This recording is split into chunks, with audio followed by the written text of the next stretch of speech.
The delicate chime of crystal wine glasses filled the grand dining room as Elizabeth Montgomery raised a toast. Her flawlessly manicured hands remained steady, despite indulging in her third glass of Bordeaux. "To family success," she declared, her gaze locking onto mine with barely veiled contempt. I sat silently at the massive dining table, watching my mother-in-law revel in her usual Sunday dinner performance. My husband, James, shifted uncomfortably beside me, but, as always, remained quiet. He never had the courage to challenge his mother. "Such a shame about your little boutique, Christine," Elizabeth continued, her voice dripping with feigned sympathy. "I did warn James. Retail is such a risky industry. Not everyone is meant for the corporate world. My name is Christine Chun. At 34, I found myself witnessing my mother-in-law celebrate what she assumed was my financial downfall. After 2 years of her deliberate sabotage, she believed she had finally proven I was unworthy of her beloved son and the prestigious Montgomery family name. "These things happen," I replied evenly, taking a slow sip of wine. "Business is unpredictable." Elizabeth's smile widened. She thrived on seeing me in the role of the defeated daughter-in-law. "Of course, dear. Not everyone can build something lasting, like Montgomery Cosmetics. 30 years of success doesn't come easy." I thought about the documents in my home office, signed and ready for tomorrow morning's board meeting. While Elizabeth had spent years orchestrating my downfall, she had no idea I had been quietly preparing the most significant corporate coup in her company's history. "Mom," James interjected weakly, "maybe we should change the subject." Elizabeth dismissed him with a wave of her hand. "We need to discuss your future, James. Now that Christine's financial situation has changed, perhaps it's time to consider other options." I knew exactly what she meant. Victoria Pierce, daughter of Elizabeth's closest friend, had conveniently returned to town after her divorce. For months, Elizabeth had been subtly and not so subtly pushing her toward James, as if laying the groundwork for my replacement. My phone buzzed quietly under the table. A message from Marcus, my lawyer. "Everything's set for tomorrow. Board votes confirmed. She won't know what hit her." I excused myself and made my way to the opulent marble bathroom, needing a moment to steady myself. Staring at my reflection in the gilded mirror, I thought back to how it all began. 3 years ago, I had been the rising star of the retail world. My boutique chain, Style Haven, was rapidly expanding, gaining attention from luxury brands and being featured in major fashion magazines. Then, I made the mistake Elizabeth would never forgive. I married her son. James and I had met at a charity gala. He was sweet, kind, and utterly controlled by his mother. But I loved him, and foolishly believed love would be enough to overcome Elizabeth's disapproval of my new money background and Chinese-American heritage. The sabotage started subtly. Elizabeth would casually mention to her elite circle that my boutiques had quality issues. Soon, key suppliers inexplicably cut ties. Landlords either raised rents beyond reason or refused to renew my leases. On the surface, each setback seemed coincidental. But I knew better. What Elizabeth never realized was that I had been documenting everything. Every casual phone call where she persuaded suppliers to drop me. Every underhanded meeting where she pressured property owners. Every thinly veiled threat she issued to anyone doing business with Style Haven. But more importantly, she never noticed a group of investment firms that had been quietly acquiring shares in Montgomery Cosmetics over the past year. Why would she? To her, they appeared to be independent, legitimate entities, completely unrelated to me. My phone buzzed again. Another message from Marcus. Final share count confirmed.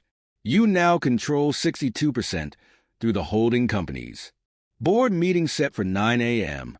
Taking a deep breath, I smoothed my dress and stepped out of the bathroom. It was time to return to the table. One last meal before Elizabeth Montgomery's world crumbled beneath her feet. Just as Elizabeth launched into yet another tale of her business triumphs, her voice took on that familiar self-satisfied lilt. "It's all about connections, really," she mused. The right people, the right background. You understand, don't you, Christine? Perfectly, I replied, my expression neutral. I thought about the network I had built, not for social status, but to dismantle her empire. Suppliers who had provided written proof of her interference. Property owners who had recorded her veiled threats.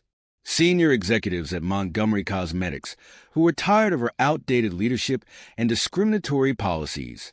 Beneath the table, James lightly squeezed my hand. A small, fleeting show of support he only dared when his mother wasn't watching. He had no idea what was coming. I had deliberately kept him in the dark, both to protect him and to ensure his reaction tomorrow would be genuine. More wine, Christine? Elizabeth offered, her smile razor-sharp. Drown your sorrows. No, thank you. I declined smoothly. I have an early meeting tomorrow. She pounced on the opportunity. Oh, still trying to salvage your little boutiques? Sometimes, dear, it's best to accept defeat gracefully. I thought of the countless nights I had spent in quiet frustration, the tears shed in private, the exhausting process of rebuilding after every calculated attack, and the patience it had taken to turn her own strategies against her. Actually, I replied evenly. It's a corporate consulting meeting. I've been exploring new opportunities. Her smile turned patronizing. How nice.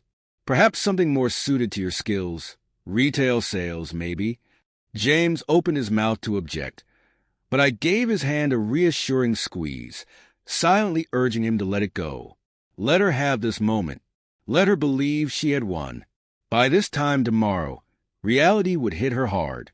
As dinner wound down, Elizabeth pulled James aside for a private word, one she made sure was just loud enough for me to hear. Victoria is looking absolutely radiant since returning, she said airily. You remember how close you two were in college.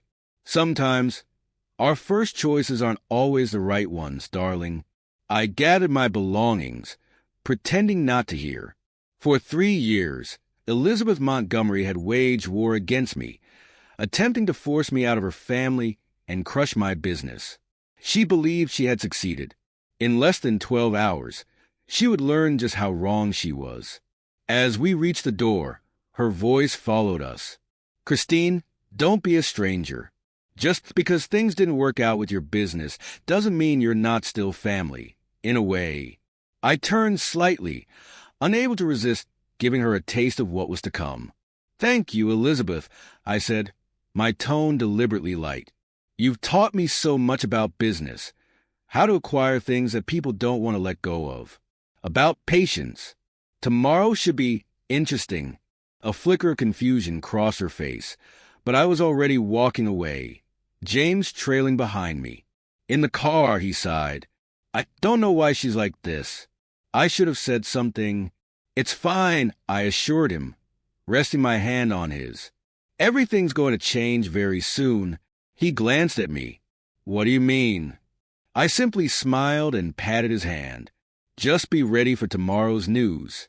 And remember, I love you. That night, I reviewed everything one last time. The meticulously compiled evidence of Elizabeth's interference, ready to be exposed if necessary. The official documents proving my controlling stake in Montgomery Cosmetics. The board votes already secured in my favor.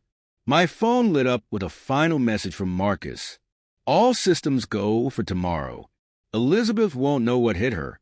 A slow smile spread across my face as I thought back to Elizabeth's smug toast of family success.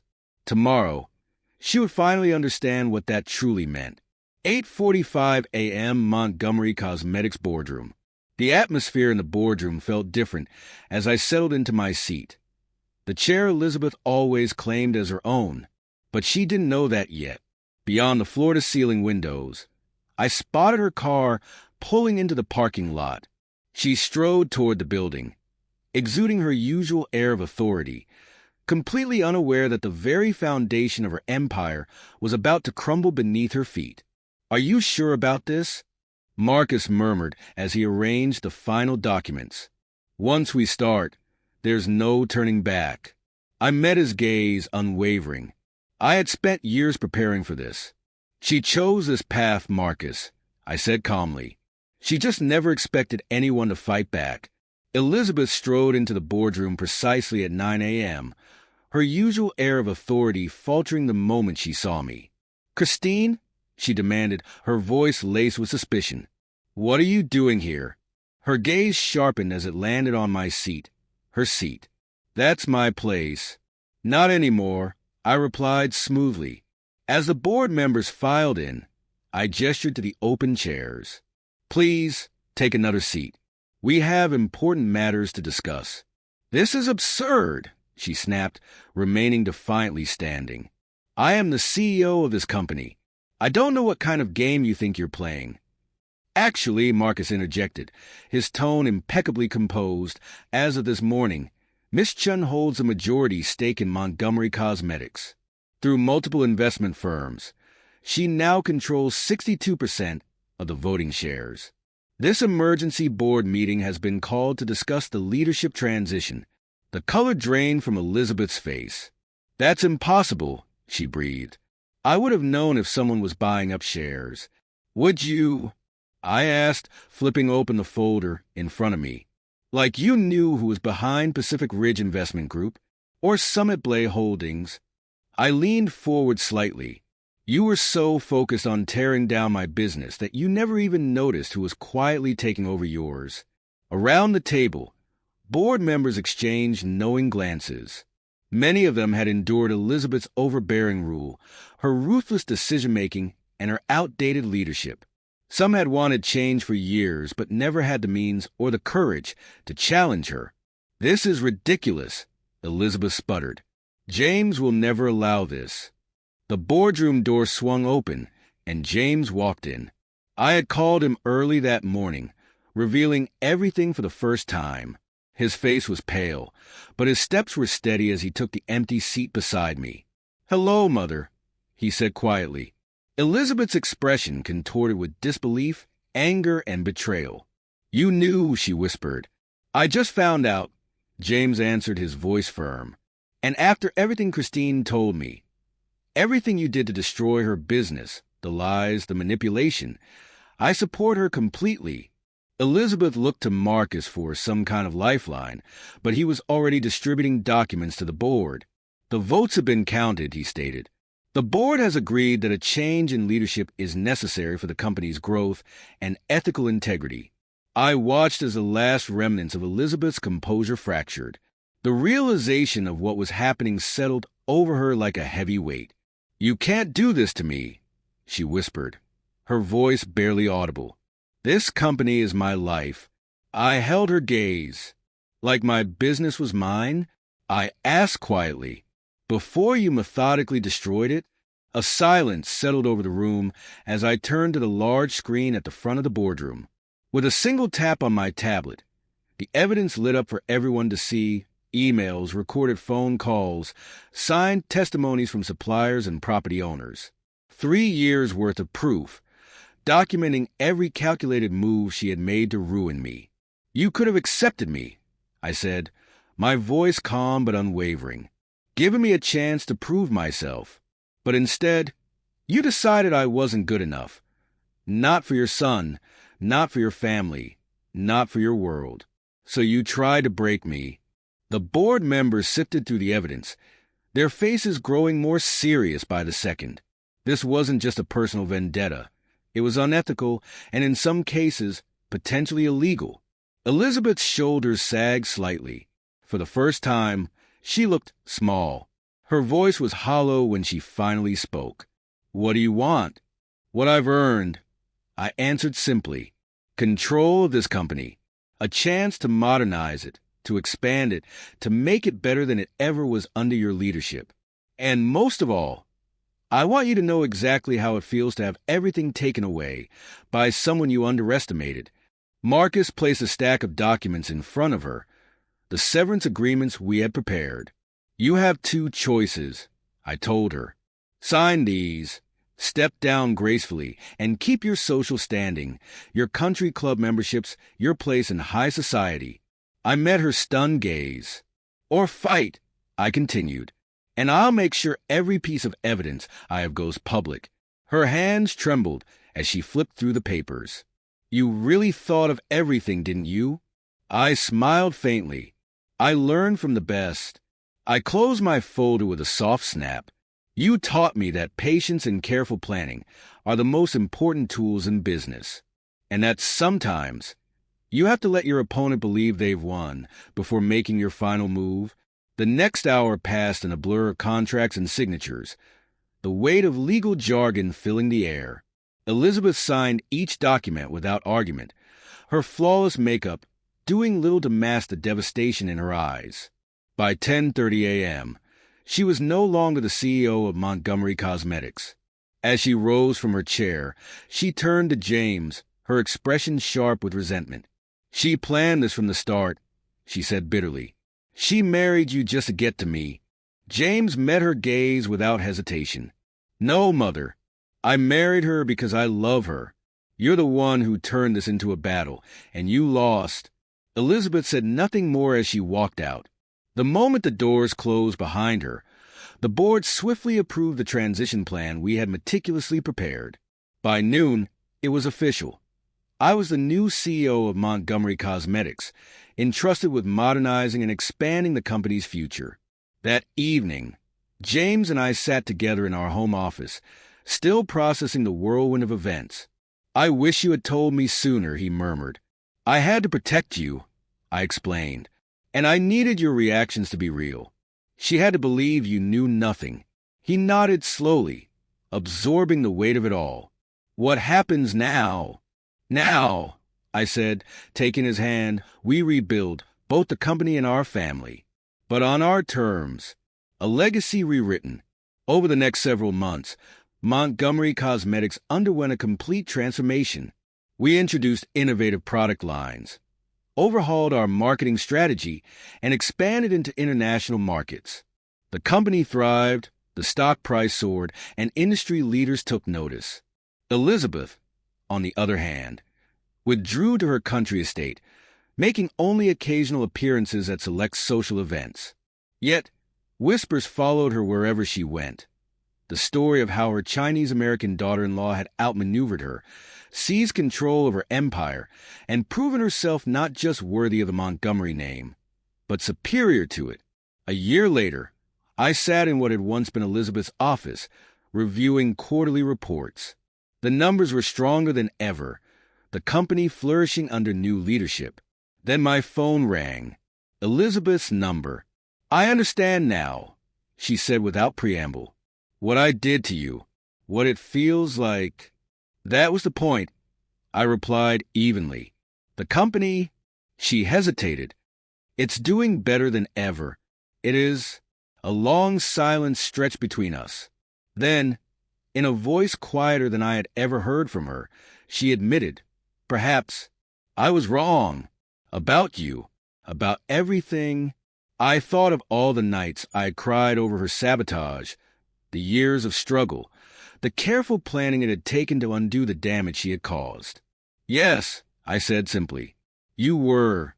Another pause. Then, cautiously, she ventured, "James mentioned you're expecting a daughter, due in March." She hesitated again before continuing. "I would like to be part of her life, if you'll allow it." I glanced at the framed photo on my desk.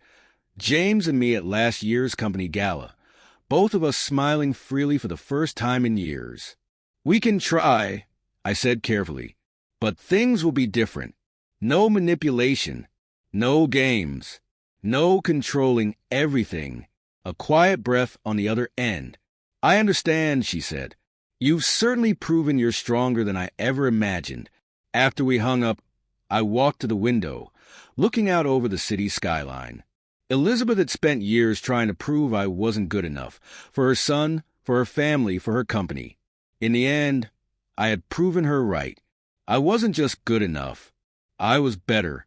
Under my leadership, Montgomery Cosmetics reached new heights, expanding into untapped markets and redefining industry standards. James found his own path, establishing a foundation to support small businesses impacted by corporate greed. And Elizabeth? She learned what it meant to be on the other side of power, to ask instead of demand, to accept rather than control. At family gatherings, I sometimes catch her watching me, not with the condescension of the past, but with something new: respect. She finally understood. True power isn't about destroying others to maintain control. It's about building something stronger from the ashes of what others tried to destroy.